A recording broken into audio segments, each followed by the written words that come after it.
So a 61-year-old woman comes to the physician for a follow-up examination 1 week after undergoing right-sided radical mastectomy and radial and axillary lymph node dissection for breast cancer.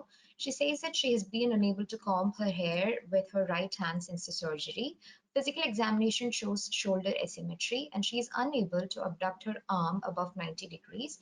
And when she pushes against a wall, there is protrusion of the medial aspect of the right scapula. Injury to which of the following nerves is the most likely cause of this patient's condition? Okay, so we got this right. So how I would approach this question. So this question is an axillary lymph node dissection, right? So there are few nerves which are injured in axillary lymph node dissection. So most commonly in the exam, three nerves are tested. First is intercostobrachial nerve, another one is long thoracic nerve, and the third one will be thoracodorsal nerve. Okay, so I'll tell you how to differentiate between these three.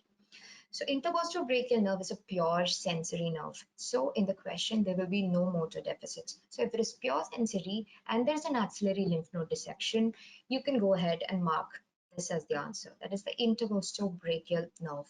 Okay, and long thoracic nerve is the nerve which supplies the muscle. Do you know the muscle which is supplied by the long thoracic nerve, which is responsible for this particular sign in the question called winging of scapula?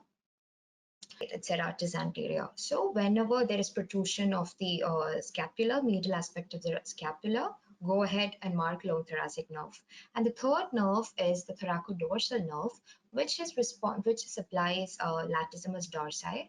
And latissimus dorsi is a muscle which causes adduction, but there's no need to remembering all that. If it is not pure sensory, if it doesn't cause winging of the scapula, go ahead and mark the thoracodorsal nerve. So most of the times, like 90% of the times, it's just these three nerves that are tested. But yeah, there are chances that others might pop up, but always have an idea about how to differentiate between the lesions of these three nerves. All right. Thanks for watching. Please give a thumbs up and subscribe for more.